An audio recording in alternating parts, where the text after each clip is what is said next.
तरफ राजस्थान में मुख्यमंत्री का नाम घोषित हो चुका है, तो वहीं दूसरी ओर कांग्रेस में घमासान मचा हुआ है।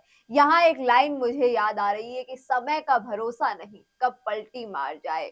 तो जो कांग्रेस का जो समय है, वो पिछले चुनाव में जो स्थिति थी कांग्रेस की, लास्ट टाइम जो स्थिति थी कांग्रेस की, वही स्थिति अब सचिन पायलट की वापस यहाँ पर बनी हुई नजर आ रही है और बहुत सारे समीकरण हैं, बहुत सारे सवाल हैं, वो यहाँ पर कांग्रेस को लेकर उठ रहे हैं। उन सभी सवालों पर हमारे साथ बात करने के लिए मौजूद है हमारी सीनियर एंकर चेतना शर्मा जी। नमस्कार मैम, बहुत-बहुत स्वागत है आपका। बिल्कुल, मैम, धन्यवाद। सबसे पहला सवाल मेरा यही होगा कि क्या कुछ कांग्रेस में अब स्थितियां रहने वाली है? क्या सचिन पायलट की स्थिति रहने वाली है? क्या अब सचिन पायलट को कोई बड़ी पोजीशन मिलने वाली है? क्योंकि भारतीय जनता पार्टी ने अपना सीएम का नाम भी घोषित कर दिया है, वहीं अब अशोक गहलोत है, वो कहीं न कहीं दूर होते नजर आ रहे हैं। जी, बिल्कुल प्रीति, यहाँ पर ये सवाल खड़े होना लाज़मी है क्योंकि आप देखिए कि जो सचिन पायलट पिछले 5 साल से सरकार को कुंभकर्णी नींद से जगाने की कोशिश कर रहे थे, बार-बार अपनी ही सरकार को चेता रहे थे कि ऐसा वक़्त आ सकता है कि हम मुँह की खा सकते हैं, लेकिन आलाकमान ने उनकी सुनी नहीं, उनकी तवज्जो नहीं दी, उनको कद्र नहीं जानी। फिर उसके बाद अब जो वक़्त आया है, ये वक़्त वहीं उनको लाकर खड़ा कर दिया है, जहाँ कांग्रेस 21 सीटों पर सिमट गई थी और तब सचिन पायलट को कमान सौंपी गई थी ग्राउंड लेवल पर काम करने के लिए, कांग्रेस को फिर से खड़ा करने के लिए, मजबूत करने के लिए। और अब आप देखिए कि जो कुछ भी पिछले 5 सालों में हुआ, जितने भी आरोप लगे, पेपर लीक, भ्रष्टाचार हुए, उन सब के कारण कांग्रेस फिर से एक बार अपने उसी पोजीशन पर आ गई है जहां पहले पहुंच गई थी 21 सीटों के समय के इस वक्त। और अब फिर से एक बार सचिन पायलट जो कि ग्राउंड लेवल पर काम करना जानते हैं, वो जानते हैं कि किस तरह से उन्हें मजबूती से काम करना है, वो जानते हैं कि किस तरह से कांग्रेस के जो उखड़ गए हैं कदम, जहां से बिल्कुल उखाड़ कर फेंक दी गई है कांग्रेस, गुर्जर बेल्ट आप देखिए, गुर्जर बेल्ट में से कांग्रेस नदारद नजर आ रही है। तो वहां पर एक बहुत बड़ी बात है, हालांकि सचिन पायलट गुर्जर हैं और उन्हें टॉक से जीत मिली, लेकिन वो उन्हें इनके पर्सनल प्यार से, बेहद लगाव है लोगों का टॉक से, सचिन पायलट का जो क्रेज है वहां पर काफी देखा जाता है। लेकिन आप और दूसरे गुर्जर बेल्ट देखेंगे ना, तो वहां बिल्कुल सफाया हो चुका है कांग्रेस का, जबकि वो उनका पूरा का पूरा भरोसेमंद बेल्ट माना जाता था। और कहीं न कहीं अब सचिन पायलट को दोबारा से वो कमान मिलने वाली है कि आप एक बार फिर से खड़ा कीजिए कांग्रेस को। लेकिन यहाँ पर सवाल फिर से, अगर मान लीजिए कमान मिलती है, तो सवाल फिर से यही खड़ा होता है कि क्या सचिन पायलट को आपने यही काम दे रखा है कि आप एक बार अर्श से फर्श पर गिर जाएँगे, फिर आपको फर्श पे मजबूती के लिए सचिन पायलट की ज़रूरत पड़ेगी। आपने सचिन पायलट को बुलाया, उन्हें कमान दी गई, उन्होंने हार्डकोर मेहनत की और फिर उसके बाद जब मेहनत का फल मिलने के लिए आता है, समय जब समय का पहिया घूम जाता है, तब उसके बाद आपको याद आती है सिर्फ़ और सिर्फ़ कुर्सी। कुर्सी के आगे आपको कुछ नहीं दिखाई मैम, दिया। जैसा कि आप ने अभी कहा कि अब जो फ़ायदा है वो अशोक गहलोत उठा लेते हैं, पार्टी के बड़े लोग जो दूसरे लोग हैं वो उठा लेते हैं और मेहनत हमेशा से सचिन पायलट करते हुए नज़र आते हैं। लेकिन एक बात ये सामने आती है कि इस बार सचिन पायलट के लिए कांग्रेस का हारना सही साबित हुआ, क्योंकि अगर इस बार कांग्रेस जीत जाती, जी। कांग्रेस की सरकार राजस्थान में बन जाती, अशोक गहलोत अगर सीएम बन जाते, तो ऐसा लगता है कि जो राजस्थान से सचिन पायलट का एकदम से दूरियां बन जाती, सचिन पायलट राजस्थान से ही दूर हो जाते, सचिन पायलट से राजस्थान का जो राजनीतिक करियर है वो एकदम खत्म सा हो जाता। तो ये लेकिन कहीं ना ये कहीं सिर्फ़ और सिर्फ़ सचिन कल्पना में पायलट है। के लिए अच्छा साबित हुआ है ये चीजें। जी, बिल्कुल। और आप जो अभी कह रही हैं, वो सिर्फ़ एक काल्पनिक दृश्य है, जो सिर्फ़ और सिर्फ़ कांग्रेस के आलाकमान ने सोच रखा था, जिसका अभी आपने विवरण किया है कि ऐसा हो जाता, दोबारा से रिपीट हो जाते। लेकिन रिपीट होने लायक आपने कुछ काम किए होते, तब होते ना। आपने घोटाले एक से बढ़कर एक किए, पेपर लीक, छात्रों के साथ आपने कितना भयानक बर्ताव कर दिया, उनके भविष्य को दाँव पर रख दिया। महिलाओं के लिए अत्याचार का जो भी स्तर था, वो सारे स्तर पार हो चुके थे। अपराध के नाम पे राजस्थान यूपी बन चुका था और फिर आप उम्मीद करते हैं कि आप रिपीट हुई है। और यहाँ पर मैं आपको ये कहूंगी ना कि जो बीजेपी का डिसीजन है, बीजेपी ने जिस तरह से यंग जनरेशन को आगे किया है, हर तरफ आप देख लीजिए, तो उसका इम्पैक्ट भी अब यहाँ पर कांग्रेस में देखने को मिलेगा। इसका एक एग्जाम्पल आप तेलंगाना का भी ले सकते हैं। तेलंगाना में उन्होंने अपना युवा फेस को आगे किया है सीएम बनाकर, तो एक बहुत बड़ी बात है। देखिए, शुरुआत करने के लिए आपको पहला स्टेप उठाना ही होगा, भले ही वो बीजेपी ने उठाया हो। और यहां जब उठाना चाहिए था, तब कांग्रेस ने इस चीज को हमेशा हमेशा बैकवर्ड ही रखा। हमेशा यंग जनरेशन और ओल्ड जनरेशन में इतना गैप किया, इतना दुभात किया, इतना पक्षपात किया कि अब झक मारकर जैसे उन्हें ये करना ही आपने होगा। आपने जैसे आप फरमा रहे हैं कि पक्षपात किया, मैम उसी पक्षपात की जो पटकनी मिली है इस विधानसभा चुनाव में, जी, वो उसी चीज को दोहराया गया है। युवाओं ने अब कांग्रेस को ये बखूबी बता दिया है कि अगर आप युवाओं को आगे नहीं लाएंगे, अगर आप सचिन पायलट को आगे नहीं लाएंगे, अगर आप युवा नेताओं को आगे नहीं बढ़ाएंगे, तो राजस्थान में कांग्रेस का अस्तित्व ही खत्म कर देंगे जी यहाँ पर। बिल्कुल। और जैसा कि देखा भी जा रहा है कि जैसे जिन जिन सीटों पर युवा नेता थे, जी, वो सीटें जीत कर आए हैं वो। और जैसे अभिमन्यु पूनिया है, नया चेहरा थे, पहली बार लड़ा लेकिन जीत कर आए। तो जी। बहुत सारे समीकरण ऐसे मुकेश हैं। भाकर भी मुकेश हैं और भाकर बहुत भी से है। ऐसे युवा चेहरा हैं। और आपको युवाओं की शक्ति पर, उनके मनोबल पर, उनके विश्वास जताना होगा, भरोसा देना होगा। देखिए, एक बहुत बड़ा फैसला बीजेपी ने किया। भजन लाल जी को जब मुख्यमंत्री बनाया गया, तो किसी ने सोचा नहीं था, ऐसा डिसीजन उन्होंने करके दिखाया। राजस्थान में एक आम आदमी को रातों रात मुख्यमंत्री बना दिया। एक बहुत बड़ा डिफरेंस उनकी जिंदगी में ला दिया।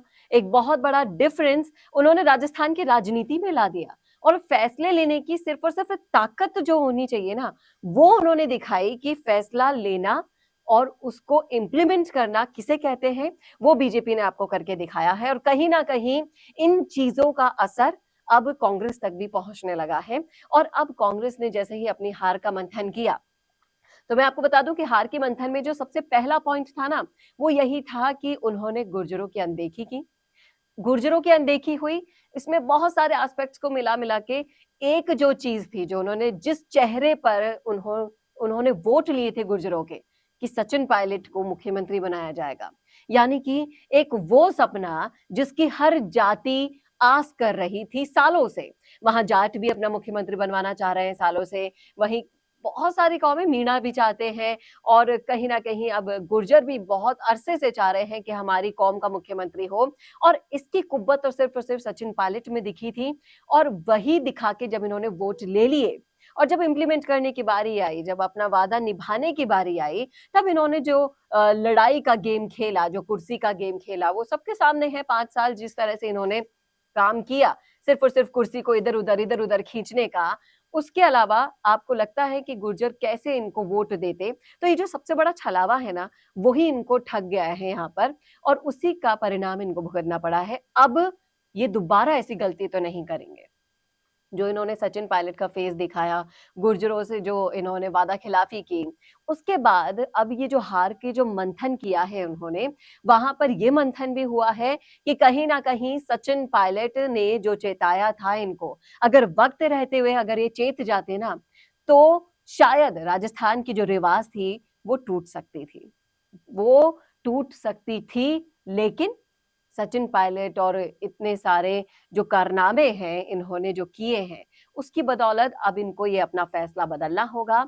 आला कमान को भी अब कहीं ना कहीं लगा होगा कि हमें भी हमारी जो कौम है, हमारे जो कार्यकर्ता हैं, उन्हें तवज्जो देनी होगी। देखिए, बहुत ही बड़ा मैसेज दिया है बीजेपी ने भजन लाल जी को मुख्यमंत्री बनाकर। यहाँ पर एक से बढ़कर एक कार्यकर्ताओं में जो जोश है, आपने वो जोश नहीं देखा। हर कार्यकर्ता को ये लगा कि कल को मैं भी अच्छा काम करूंगा तो मुझे भी मौका मिल सकता है, वो भी जैसा ऐसा मौका। जैसा मैम आप कह रहे हैं कि भजन लाल जी को उन्होंने मुख्यमंत्री बनाकर एक बहुत सही चीज उन्होंने साबित की है और ये नए चेहरे को आगे लाने की बात की है, तो वैसे एक चीज ये भी देखी जा रही है कि अब कांग्रेस के पास सिर्फ एक ही लोकप्रिय चेहरा रह गया है जी, जिसका हर जगह जिसकी लोकप्रियता हो, चाहे वो राजस्थान की बात हो, चाहे वो यूपी की बात हो, चाहे वो तेलंगाना की बात हो, हर स्टेट में, हर जगह उस चेहरे की लोकप्रियता है। तो अब वो चेहरा, उसको राजस्थान में दरकिनार किया गया, तभी गुर्जर नाराज़ हुए, हुँ। तभी राजस्थान में कांग्रेस रिपीट नहीं कर पाई। अब उनको राजस्थान में तो बड़ी भूमिका मिलने ही वाली है। जी, इसके बिल्कुल। अलावा इंडिया गठबंधन का भी मुख्य चेहरा ये ही हो सकते हैं, सचिन पायलट ही इंडिया गठबंधन को लीड कर सकते हैं। इनके अलावा और कोई युवा या फिर जो मोदी की लोकप्रियता को बीट कर सके, जो उनकी हुँ। लोकप्रियता को टक्कर दे सके, वैसा कोई चेहरा रह ही नहीं गया है। जी, बिल्कुल। और अब जाकर सचिन पायलट की जो लोकप्रियता है, वो अच्छे से इम्प्लीमेंट कर पाएगी कांग्रेस, अच्छे से उसका फ़ायदा ले पाएगी। देखिए, आज तक तो इनका फ़ायदा भीड़ जुटाने में लिया गया है। आज तक इनका फ़ायदा लोगों को बहलाने-फुसलाने में लिया गया है। उनको स्टार प्रचारक बना के लोगों को बुलाना, भीड़ जुटाना, इन सब चीज़ों के लिए लिया गया है। लेकिन अब सचिन पायलट मात्र एक चेहरा रह गए हैं कांग्रेस में। आप गहलोत जी को तो देख लीजिए, उनके जो दामन पर जो दाग लग गया है हमेशा की तरह कि आप सरकार कभी रिपीट नहीं करा पाते, तो अब नहीं लगता कि गहलोत जी अब इस मामले में पड़ना चाहेंगे, आगे मतलब टाँग अड़ाना चाहेंगे किसी भी चीज़ के। अब आलाकमान भी ये समझ गई है कि सचिन पायलट जो कह रहे थे वो सही है और अब अपने कार्यकर्ताओं को इज़्ज़त देना, उनको तवज्जो देना और ऐसे कार्यकर्ता जो आपके लिए ईमानदारी से डटे खड़े रहे, चाहे से आपने उनको क्या कुछ नहीं कहा। अपने ही कार्यकर्ता के लिए आपने एक से बढ़कर एक निम्न स्तर के शब्दों का प्रयोग किया। तो यहाँ पर आप देखिए, सबसे बड़ी जो लापरवाही हुई वो यहीं से स्टार्ट हो गई थी कि जब आपकी पार्टी में आपसे काम करने के लिए कोई जुड़ता है कार्यकर्ता के तौर पर, तो आपको उसे सम्मान देना होता है, चाहे से वो आखिरी कार्यकर्ता ही क्यों ना खड़ा हो, पंक्ति में खड़ा हुआ, वहां तक भी आपको सम्मान देना होता है। और ये करके दिखाया बीजेपी ने। बीजेपी के आलाकमान ने क्या संदेश दिया कि आखिरी पंक्ति में खड़ा हुआ आखिरी कार्यकर्ता के ऊपर भी हमारी नजर बनी हुई है। अगर आप काम करेंगे तो हम उसे नोटिस करेंगे। भजनलाल जी ने क्या किया? हर कोई के लिए सवाल खड़ा हो गया था कि कौन है ये, कौन है, कहाँ से आया है? लेकिन जब उनके काम को सुना गया, जब उनके ईमानदारी को सुना गया, जब उनकी कंसिस्टेंसी को सुना गया कि 34 साल से कोई संगठन में काम कर रहा है, इतनी मजबूती से काम कर रहा है, बिना पद लिए काम कर रहा है, तब उनको इस तरह का तोहफा मिलता है।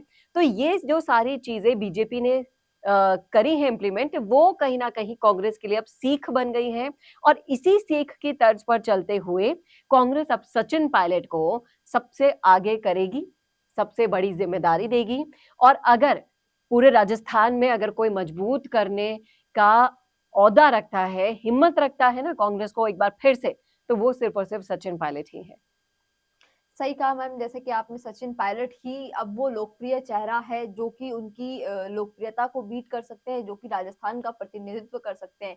लेकिन कहीं न कहीं एक चीज़ ये भी देखी जा रही है कि अब सचिन पायलट अगर लीडर बनते हैं, सचिन पायलट युवाओं को आगे लेकर आएँगे, तो क्या जो स्थिति भारतीय जनता पार्टी में बनी है कि जो पुराने ढर्रे से पुराने जो लोग हैं, जो राजनीति में अब जो उम्र-दराज़ हो चुके हैं, उनको स्किप करके नए चेहरे को आगे लाना, तो क्या कांग्रेस इस चीज़ को कर पाएगी? और अगर कांग्रेस ये चीज़ नहीं कर पाती है, तो कांग्रेस को कितना नुकसान उठाना पड़ेगा? देखिए, कांग्रेस नुकसान उठा चुकी है। उनको ओल्ड ब्रिगेड और यंग ब्रिगेड में बैलेंस बनाना आना चाहिए और कहीं न कहीं आपको रिस्क फैक्टर उठाना होता है, जैसा कि बीजेपी ने किया। देखिए, अनुभव और ये जो यंग जनरेशन है, इनकी जो ताकत है, इन दोनों को अगर आप बैलेंस करके चलेंगे, तो आप एक अच्छा संतुलन बना पाएँगे और राजनीति का जो समीकरण है, वो अलग तरीके से लिखा बीजेपी ने। और इसी तरीके से जो ओल्ड और यंग जनरेशन के बीच में जो गैप था कांग्रेस का, वो बढ़ता चला गया पिछले 5 साल में। 2 भागों में बँट गई थी कांग्रेस, कई बार कहा गया था। अब आगे आके उनको ये इनिशिएटिव लेना होगा कि आप अनुभव अपने साथ रखिए, जिस तरह से बीजेपी ने किया कि अनुभव को भी उन्होंने नकारा नहीं, अनुभव को भी अपने साथ रखा प्लस यंग जनरेशन को भी मौका दिया, जिससे ये देख के कार्यकर्ताओं में भी जोश बढ़ता है और कहीं न कहीं अगर ये नहीं किया, तो कांग्रेस जैसे धीरे धीरे सिमटती जा रही है सब तरफ से, वैसा ही एक दिन आने वाला है। मोदी जी का वो कथन सबको याद होगा जुबानी पे कि एक दिन ऐसा आएगा कि भारत कांग्रेस मुक्त हो जाएगा।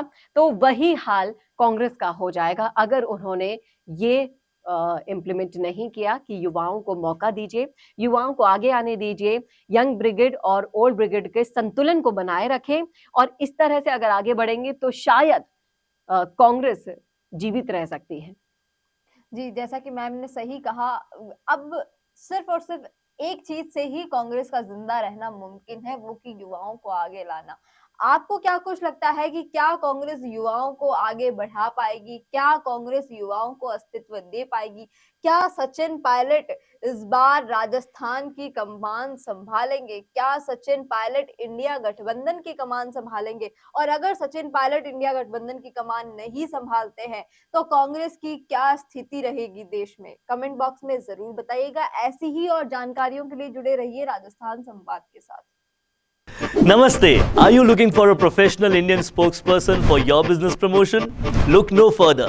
I am Varun, an actor, spokesperson with 20 plus years of experience.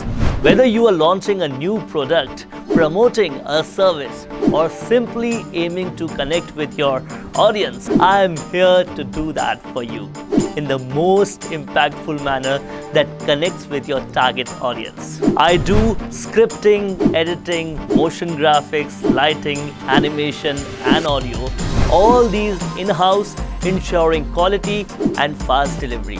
I offer logo insertion, image insertion, video insertion, bottom scroll insertion and movable background too with just a little extra charge. Now what are you waiting for? Let's join hands to create a promotional masterpiece that reflects your brand identity. Check out my profile now and message me for any kind of queries.